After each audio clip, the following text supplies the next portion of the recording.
요한계시록 1장 1절로 3절의 말씀을 공독해 드리겠습니다. 예수 그리스도의 계시라. 이는 하나님이 그에게 주사 반드시 속히 일어날 일들을 그 종들에게 보이시려고 그의 천사를 그 종 요한에게 보내어 알게 하신 것이라.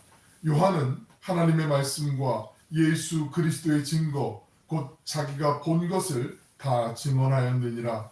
이 예언의 말씀을 읽는 자와 듣는 자와 그 가운데에 기록한 것을 지키는 자는 복이 있나니 때가 가까우니라.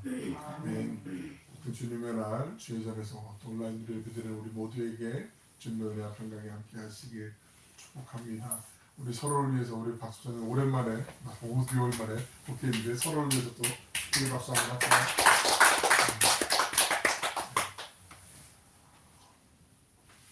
우리가 성경 신구약 성경 66권, 구약 성경 39권, 신약 27권, 그리고 3927, 구구단으로도 어렸을 때 아이들 많이 외우기도 하고 했는데 그 성경 66권 가운데 다 성경이 귀하고 하나님의 말씀이기 때문에 참되지만 그 가운데 정말 보석 같은 진리가 있는데 우리가 쉽게 접하지 않고 또 오히려 조금 두려움이나 아니면 약간 좀 머뭇거림이 있는 그런 성경을 꼽으라고 하면 주저없이 아마 요한계시록이 될 것 같아요.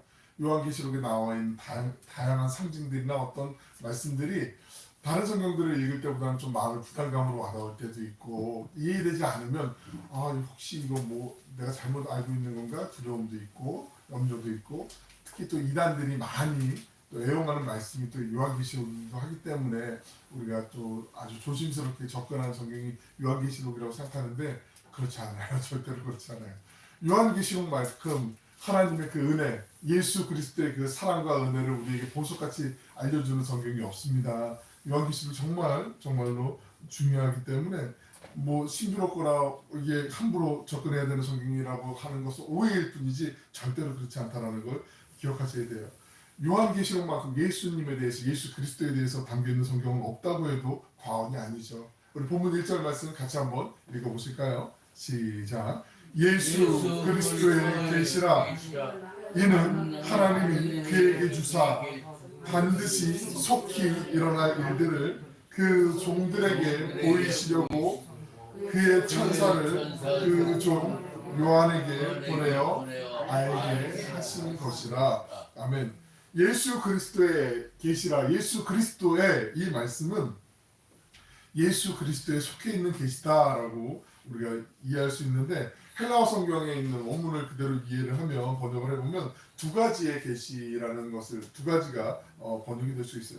예수 그리스도께서 주신 계시라고 첫 번째로 번역할 수 있고 또 한 가지는 예수 그리스도에 대한 계시. 그러니까 주님 예수님께서 우리에게 주신 계시로도 번역할 수 있고 예수님에 대한 계시 이렇게 두 가지의 뜻으로 번역할 수가 있는데 다 같은 말이에요. 그래서 중요한 것은 여러 가지 이런 계시 저런 계시 이런 환상 저런 환상 여러 가지를 열거하는 게 아니라 예수 그리스도의 계시라. 이게 원문에도 그렇고 영어 성경에도 그렇고 개역 한글 성경에는 계시들처럼 복수로처럼 나와 있는데 그렇지 않고 단수예요. 단수. 그러니까 요한계시록에 나와 있는 다양한 환상, 심볼들, 어떤 비유들, 상징들 이런 것들이 중요한 게 아니라 예수님에 대한 나타냄 계시는 리버레이션 말 그대로 문자적으로 감추어져 있던 것이 밝히 드러나는 것을 문자적으로 계시라고 얘기하잖아요. 계시. 예수님에 대한 이야기라는 얘기예요. 예수님이 우리에게 알려주신 이야기이시고 예수님에 대한 이야기고 그게 바로 요한계시록이 우리에게 주고자 하는 메시지의 핵심. 이것을 놓치면 안 돼요.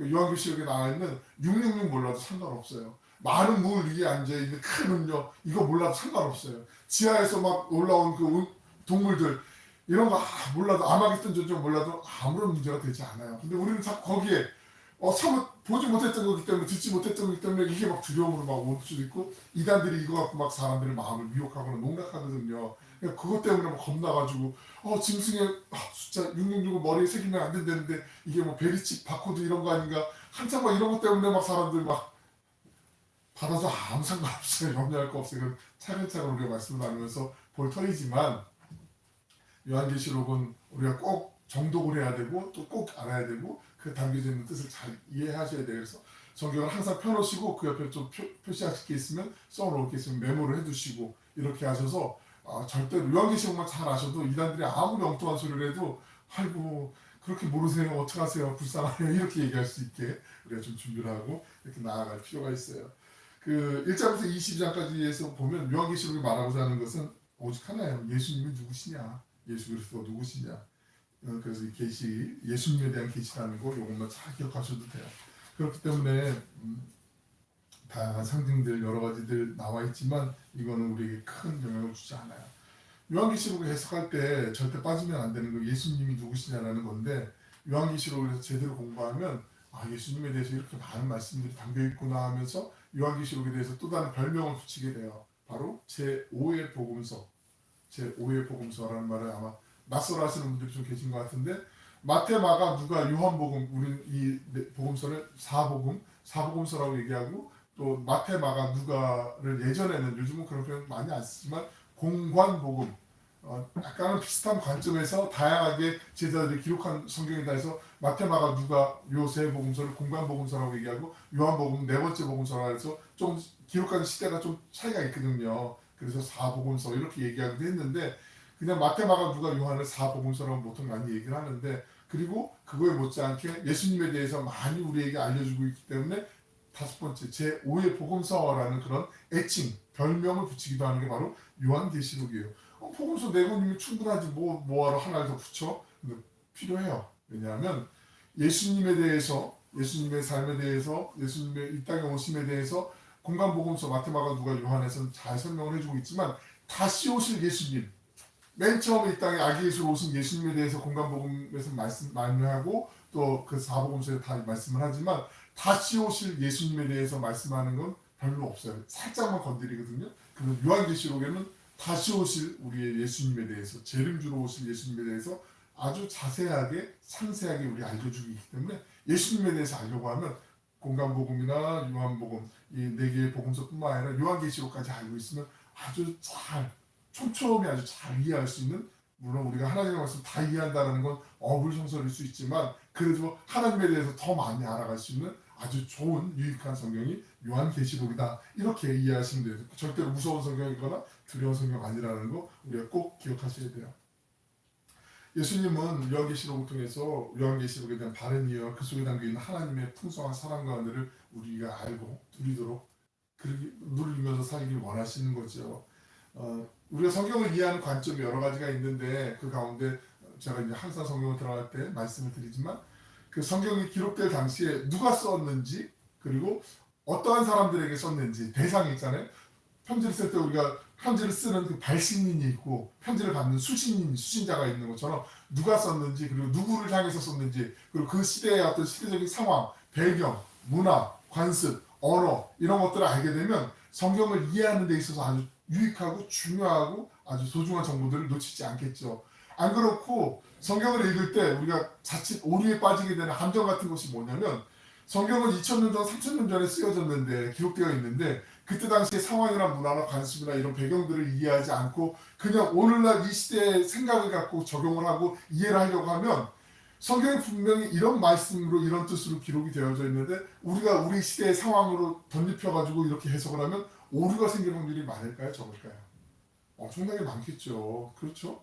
우리가 성경이 이때 당시 이런 뜻으로 사용됐는데 이게 아닌 다른 엉뚱한 해석을 하게 되면 자칫 엉뚱한 곳으로 빠지게 될 수 있는 오류가 많단 말이에요. 그래서 성경을 보실 때 가장 중요한 것은 이때 당시에 어떤 사람이 썼는지 물론 성경은 하나님의 감동으로 성령의 감동으로 기록된 건 맞지만 하나님께서 어떤 사람을 통해서 성경을 기록했고 그 시대적인 배경은 무엇이고 어떠한 대상들을 향해서 기록을 했는지 이것을 알고 성경을 이해하다 보면 상당히 큰 하나님께서 본래적으로 주시고자 하는 말씀이 무엇인지 그리고 거기서 한 걸음 더 나아가서 이 시대를 살고 있는 그리스도인들로서 우리에게 그럼 하나님이 이 말씀을 이미 그들에게 주셨고 우리에게도 지금 말씀하시는 살아있는 말씀인데 그 말씀을 통해서 우리가 어떻게 살아가길 원하시는지 그것을 우리가 이해할 수 있는 거죠. 그래서 성경을 우리가 항상 공부하고 또 알아가고 읽고 묵상할 때 이 관점을 놓치지 않는 것이 되게 중요해요. 그래서 오늘은 요한계시록의 처음 이제 시작되는 부분인데 우리 주보에 그 요한계시록 전체의 틀을 좀 개요를 만들어 드렸는데 PPT 파워포인트를 오늘 이제 아침에 딱 와가지고 이거 준비 다 이제 항상 면회 때랑 똑같이 이제 하고 준비하고 하면서 딱 짜잔 하고 이제 PPT를 딱 이제 만들어 놓은 걸 옮겨놔야지 했는데 보니까 그걸 제가 오늘 실수를 해가지고 만들어놨던 거 옮겨놓지 않았어요. 그래가지고 아침에 와가지고 또 이제 우리 도정 권사님 말씀이 같이 오셔서 인사드리고 난 다음에 그때부터 PPT 열심히 만들고 같이 만든 게 PPT인데, 그래서 주보에 있는 요 내용이 빠졌어요. 그래서 요걸 한번 주보를 같이 한번 보시고, 요한계시록 전체의 틀이 이렇다라는 걸 우리가 알고 보시면 유익하기 때문에 오른쪽에 속지 않아 보시면 요한계시록 1장은 서론 부분이에요. 서론. 요한계시록 다 하나님이 어떤 말씀을 주실 것인지에 대한 서론. 왜 우리 그 영화나 이런 어떤 극 같은 거 볼 때도 시놉시스라고 해서 전체적인 개요, 줄거리 같은 걸 이제 알려주는 것처럼 요한계시록에 대한 서론이 1장에 나오고요. 2장, 3장은 요한계시록 기록될 당시 사도 요한이 반모섬에서 이 요한계시록을 기록하게 되거든요. 반모섬은 에베소라고 하는 소아시아 지역, 오늘날 튀르키예 지역이거든요. 그 항구 도시에서 한 65km 정도 떨어진 작은 섬이에요. 그 반모섬의 굴에서 예수님의 음성을 듣게 되고 환상과 계시 가운데 이 요한계시록을 써내려가게 됐는데, 에베소에서 한 65km 정도 떨어진 이 반모섬에서 기록할 때 그 소아시아에 있는 7개의 교회들이 있어요. 우리가 차근차근 볼 거지만 그 교회들을 향해서 준 편지의 내용이 2장, 3장에 나와 있고, 그리고 4장, 5장에는 하늘의 예배, 4장은 특별히 하나님 중심으로, 5장은 예수님을 중심으로 이렇게 예배에 대해서 언급이 되어 있는데, 저를 보세요. 2장, 3장이 여기서 이제 기록이 쭉 되고 있으면 4장, 5장도 동일하게 이렇게 같이 그 동일한 상황에서 기록이 되는 거예요. 그러니까 무슨 말씀이냐면 2장 기록하고 3장 기록하고 4장 기록하고 순차적으로 이렇게 시간적으로 기록한 게 아니라 2장, 3장의 이야기가 스토리가 쭉 진행되고 4장, 5장의 하늘에서 하나님의 예배가 또 이렇게 쭉 진행되고 같이 이렇게 나란히 진행되는 모습이 담겨져 있다라는 거. 요거를 좀 또 말씀드리면 우리가 같이 나누면서 또 강조를 해서 말씀드릴 건데, 이게 중요하고, 요한계시록에 있어서 가장 좀 난해한 구절, 난해한 성경 말씀 대목을 뽑자면 6장부터 16장이에요. 6장부터 16장까지는 비유도 많이 나오고 여러 가지 상징들이 많이 나오는데, 특히 그 일곱인에 대해서 요한이 7이라는 숫자, 완전수라고 하잖아요. 우리 완벽한 숫자, 그죠? 서양 사람들, 특히 이스라엘 사람들이 숫자 중에 제일 좋아하는 숫자가 뭔지 아시죠? 7. 왜 우리 럭키 세븐이라고 서양 사람들이 얘기하잖아요. 이게 그 하나님, 그 성부, 성자, 성령, 하나님을 뜻하는 3이라는 숫자하고 땅을 상징하는 동서남북 땅 4. 이 두 개의 숫자가 합쳐진 게 7이라는 수거든요. 완전수거든요. 거기에 하나가 뭐냐면 불완전한 숫자. 그래서 불완전한 6자를 제일 싫어하는 거예요. 우리 사람들이 왜 4자 싫어하는 것처럼. 이해되시죠? 무슨 말씀인지?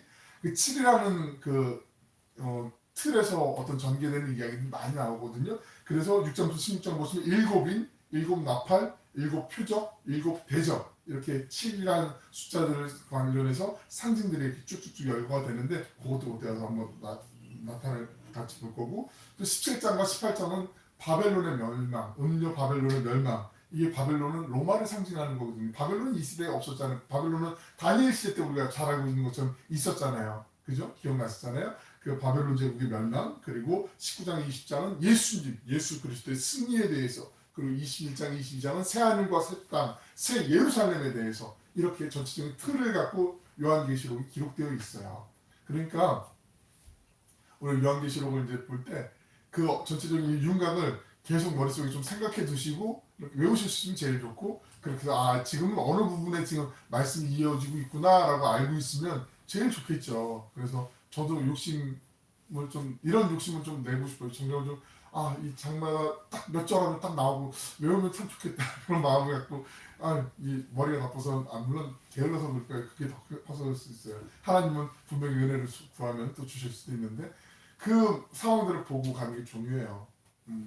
여러분, 만약에 내가 정말 고대하던 어떤 편지가 있어요. 예를 들어서, 내가 정말 좋아하고 사랑하고, 자녀가 군대에 갔는데 군대에서 편지를 보냈다.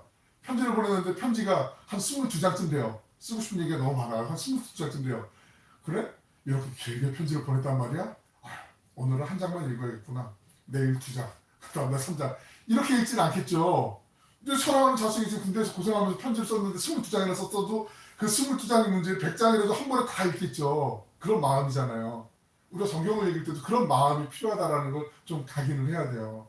하나님의 말씀, 제가 이렇게 평소에 성경을 많이 읽은 적이 없는데 오늘 이것만 읽을게. 이러면 안 되고, 이게 정말 사도 요한이 사랑하는 그 당시에 있는 하나님의 백성들을 향해서 써내려간 하나님의 말씀, 그 계시를 통해서, 예수님에 대한 계시를 통해서 적어 내려간 성경이 22장이나 이렇게 있지만, 성경에 물론 장절은 중세 시대 때 구분이 된 거예요. 그 예전에는 다 한 장, 그냥 절 수도 없었어요. 그냥 한 다름에 써가지고 쭉 나간 거거든요. 두루마리에 이렇게 있었기 때문에.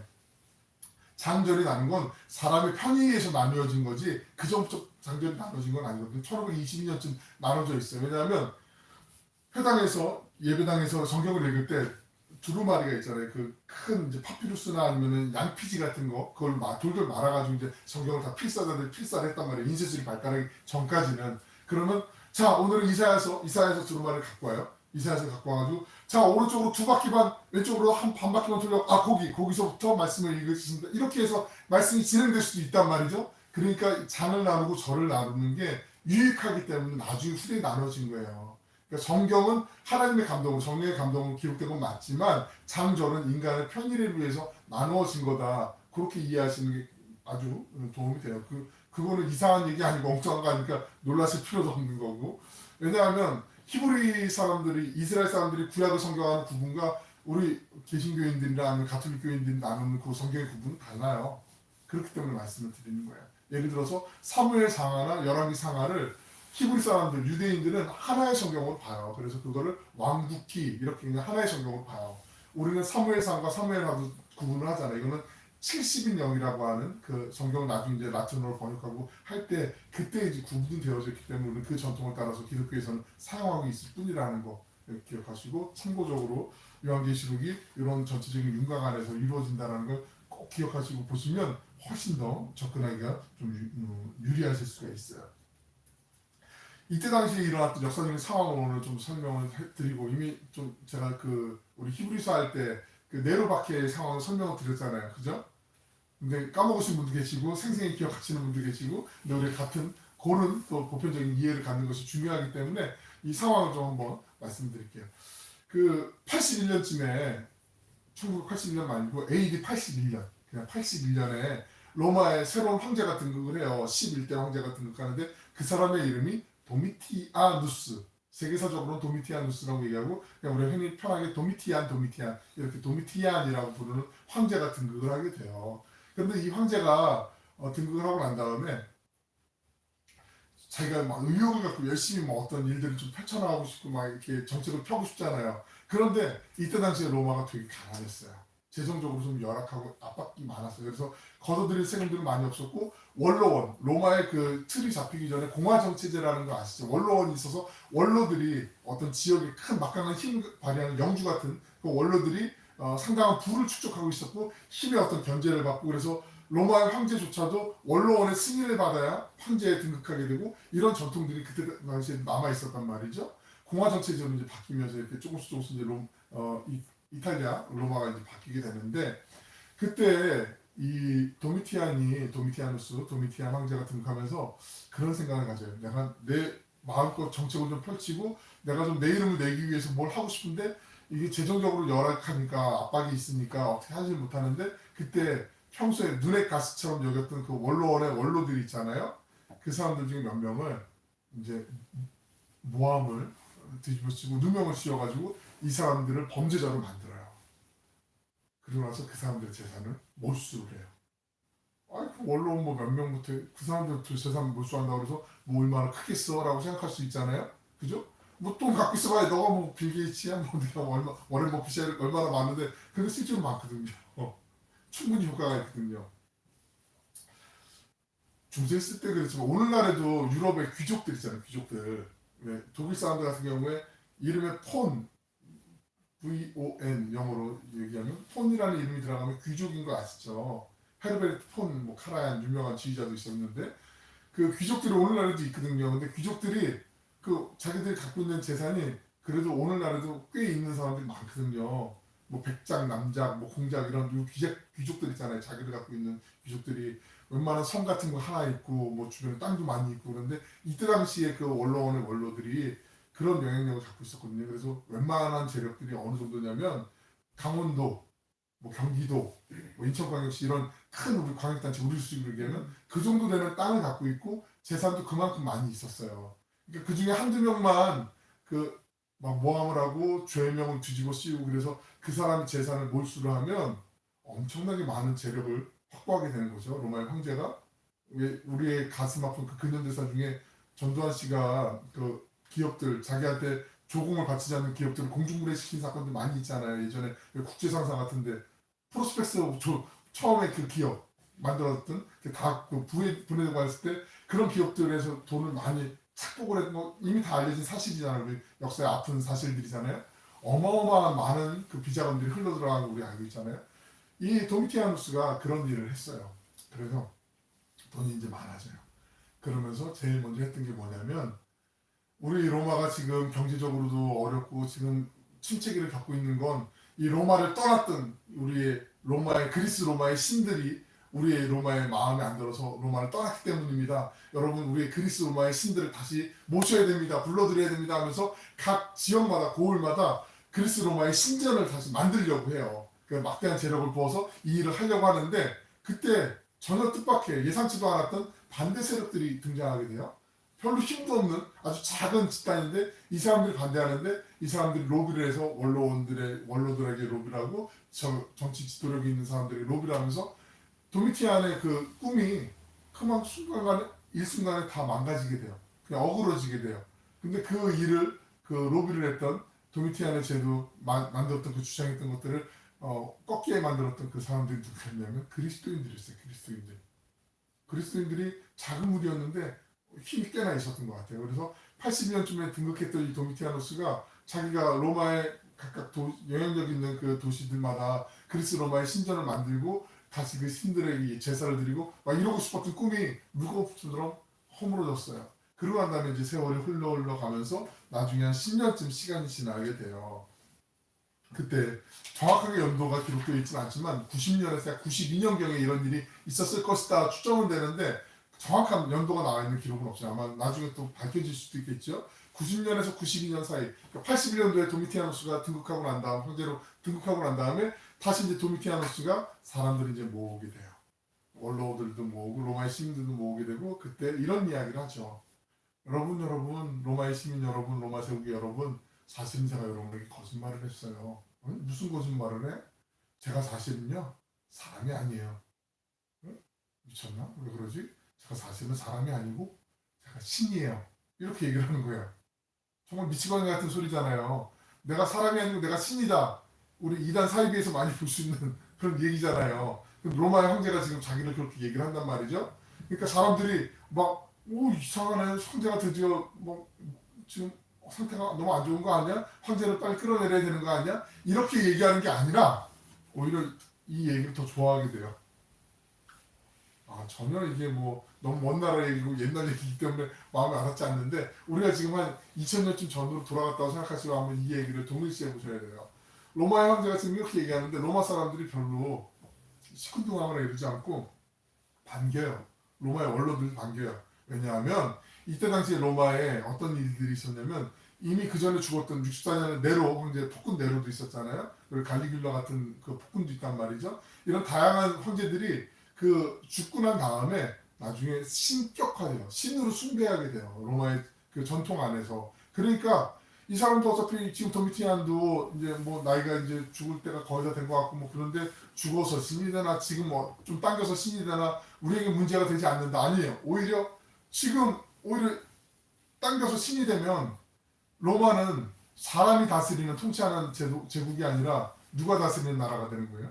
신이 다스리는 나라가 되는 거잖아요. 그러니까 로마의 시민들 입장에서는 뭐 여러 신을 섬기고 있기 때문에 믿기 때문에 별로 문제가 되지 않아요. 어차피 죽으면 신이 될 건데 뭐 좀 당겨서 신해도 상관없지 이렇게 받아들인단 말이죠. 그런데 그때 또 반대했던 사람들이 있겠죠. 바로 10년 전에 반대를 했던 누구죠? 기독교인들이잖아요. 기독교인들이 반대했을 거잖아요.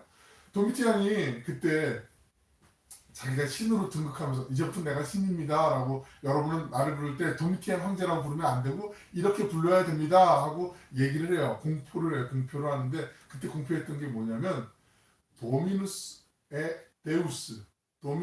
데우스라는 말이에요.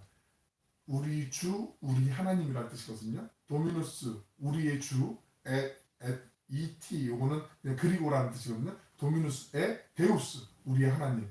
우리 주 우리 하나님 도미티안이시여 이렇게 불러야 된다라고 얘기를 해요. 그러니까 도미티안 황제시여 이렇게 얘기하는 게 아니라 똑똑 제가 황제를 아련하러 왔습니다. 그럼 황제를 아련하러 갈 때도 우리 주 우리 하나님 도미티안이시여 이렇게 얘기를 해야 되는 거죠. 이 로마 제국의 사람들은 영향력 아래에 있는 사람들은 아무런 꺼리낌이나 문제가 되지 않는 말인데 이게 가장 큰 꺼리낌이 되고 문제가 되는 사람들이 누구겠어요? 그리스도인들이잖아요. 그리스도인들에게는 나의 주 나의 하나님 우리 주 우리 하나님은 오직 하나님밖에 없잖아요. 예수님밖에 없는 거잖아요. 근데 도미티안이 자꾸 나를 부를 때는 이렇게 불러라고 얘기하는데 그리스도인들이 아유 그래도 아닌 건 아니지 뭐 자기가 통제 있는 사람인데 무슨 하나님이야 하나님은 한 분이신데 이렇게 계속 얘기를 하는 거죠. 그러니까 도미티안이 뿔이 났잖아요. 그 도미티안이 상당히 뒤끝이 있었던 것 같아요. 아주 안 좋은 뒤끝이. 10년 전쯤에 있었던 일을 잘 알고 있잖아요. 내가 힘이 없을 때 니들이 이걸 반대를 했지. 여봐라 저 기독교인들을 다 잡아서 처형해라. 니들 맘대로 해줬다라는 칙령을 내리게 돼요. 명령을 내리게 돼요. 우리가 이미 그 네로박해 때 그 상황들을 이미 알고 있잖아요.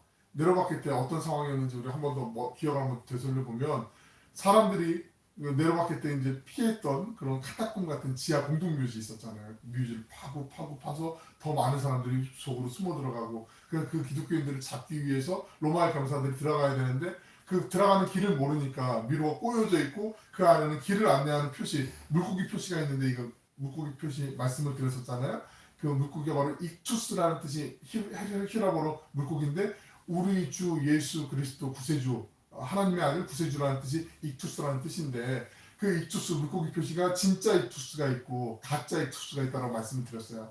모르는 사람이 들어와서 길을 잃은 로마의 병사들이 들어왔을 때 이 기독교인들을 잡아가지 못하게 하려고 길을 잃게 만들려고 만들어 놓은 거 있었기 때문에 로마의 병사들이 함부로 쉽게 들어갈 수 없었단 말이죠. 그때 그 카타콤 안에 숨어 들어가 있는 기독교인들을 잡기 위해서 그 밖에서 생활하고 있는 사람들 중에 기독교인을 잡아서 묻 고문을 이제 펼치게 되죠. 빨리 풀어. 어떻게 들어가야 돼? 어떤 게 맞는 그 물고기 표시야? 계속 막 고문을 하고 막 협박을 하고 위협을 하죠. 그런 말을 안 들어요. 말을 안 들으니까 어떻게 하죠? 자식을 데릴 거예요. 자기 자식을. 그래서 따뜻한 밥을 지어서 먹여요. 그래 내가 무슨 잘못을 했어. 내가 무슨 나쁜 일을 했다고. 그러면 막 밥을 따뜻하게 먹이고 그리고 자녀들이 이제 밥 먹고 난 다음에 이제 자 이제 만났으니까 너는 이제 집에 가야지 하면서 집으로 가는데 아 지금 맞아 지금 추우니까 그냥 가지 말고 이거 입어 그러면 후드티 같은 거 하나 줘요. 양털과 염소털로 짠 그 후드티를 주고 그리고 이제 가게 해요. 근데 가게 하는 그 걸음을 뒤를 부모가 보게 하면서 그때 2주 정도 굶주린 그 사냥개 정난 사냥개를 아주 신경을 자극하고 창으로 찌르면서 날카로운 이빨을 드러내게 한 다음에 그 사냥개를 풀어서 바로 양소털과 염소털을 짠 그 아이를 자녀를 양인 줄 알고 염소인 줄 알고 냄새를 맡게 되잖아요. 그걸 가서 그냥 물어서 죽이게 하는 이런 끔찍한 일을 자행을 하게 되죠. 그리고 나서도 계속 고문하면서 빨리 어떻게 들어가 어떤 게 진짜 액투스 표시야 물어보는데 대답을 안 하면 이제 부모님을 데리고 오잖아요. 그렇게 해서 사람들을 서로 밀고 하게 되고 하고 서로 의심하게 되고 교회가 완전히 와해가 되죠. 완전히 깨지게 되죠. 여러분 오늘날도 그렇지만 교회만큼 말 많은 데가 없어요.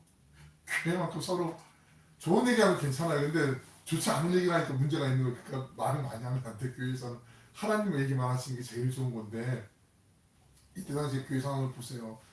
이 사람이 지금 내 자식을 지금 잡히게 했어. 로마에 잡히게 했어. 사자의 밥이 되게 했어. 지금 검투사의 그 무술 파트너가 돼서 죽게 만들었어. 그 말도 안 되는 끔찍한 그 음란한 행위를 하고 사자밥이 되게 만들었어. 그런 생각이 들면 원수처럼 보이지 않겠어요?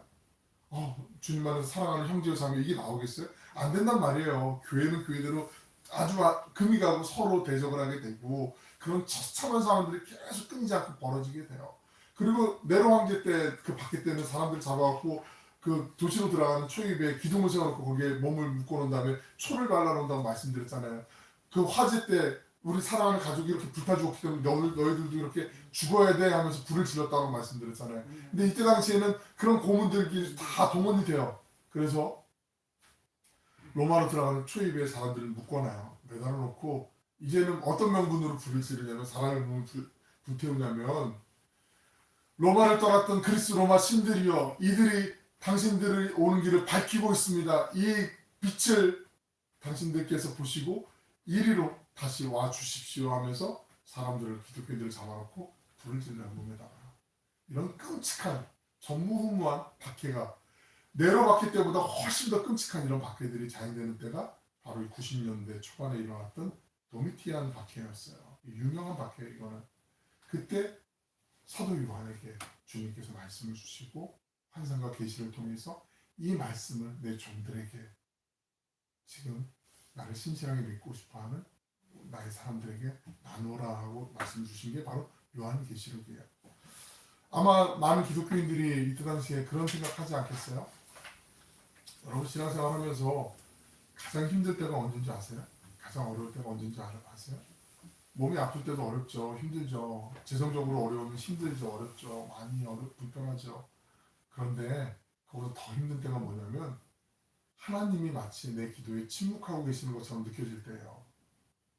내가 아무리 하나님을 불러도 하나님 내게 응답 안 하시는 것 같을 때, 내가 주여 주여 자꾸 외치고 주님 앞에 기도하는데 눈물을 쏟고 기도하는데 하나님의 음성이 전혀 들리지 않는 것 같은 상황일 때, 어떠한 분별력, 판단력도 생기지 않는 것 같을 때, 그때가 제일 힘들 때예요.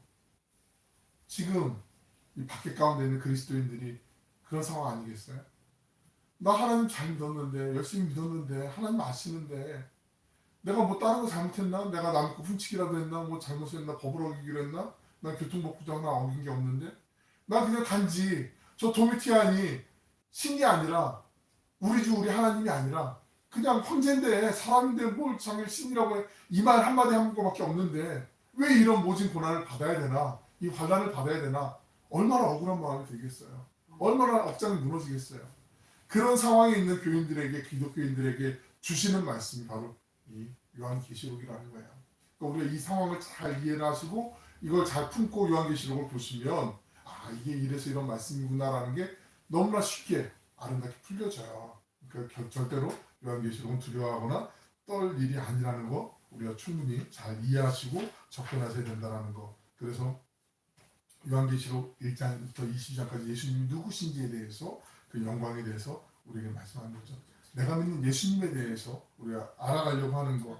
정말 예수님이 내 생명을 다해서 내가 따라가야 될 분이 맞는 것인지, 나를 구원해 주신 구세주 그분만 믿고 나아가는 게 맞는 것인지, 이런 갈등과 흔들림이 있다 할지라도 오롯이 주님만 바라보고 나아가는 그 믿음의 길을 걸어가고자 하는 사람들에게 주신 말씀, 그 생명의 말씀, 친히 오셔서 말씀하시는 그 말씀이 요한계시록이라는 것. 우리가 요한계시록을 통해서 이 마지막 때를 사는 하나님의 자녀들이 어떻게 현실 속에서 세상 사람들과 다르게 살아가야 되는지 우리 깨우치고 그 살아계신 그 주님만을 바라보면서 아름다운 그 믿음의 길로만 나아가는 우리 모두가 되시길 주님의 이름으로 축원합니다. 아멘. 알겠습니다. 사랑하고 풍성하시고 자비로우신 아버지 하나님, 저희에게 요한계시록을 나눌 수 있는 기회를 주셔서 감사드립니다. 저희가 마주하는 상황이 다 서로 다르고 또 주어진 환경이 다르며 또 우리가 기도하는 제목들이 다르겠지만 하나님 어떤 상황에서도 그 신실하신 하나님께서 우리에게 가장 선하고 좋은 것으로 예비하신 그 은혜를 맛보길 원하시고 인도하여 주신 것을 잊지 않고 날마다 믿음의 주여 우리를 온전하게 하시는 예수님만을 바라보며 한 걸음 한 걸음 주님과 동행하는 저희 모두가 되게 하여 주시길 원합니다. 어쩌면 어두워진 이 세상이 요한계시록의 그 상황처럼 우리에게 드러나는 고난이나 핍박이나 환난이 없다 할지라도 우리의 신앙적으로 많은 것들이 정말 주눅들어 있고 옥죄어 있으며 자유함을 누리지 못하는 이 상황 가운데 있습니다. 하나님, 우리가 주님을 더욱더 알아가길 원하고 주님을 따라가길 원하고 주님의 기쁨이 되는 저희의 삶이 되게 하여 주시옵소서. 감사드리며 예수님의 이름으로 기도 올리옵나이다. 아멘.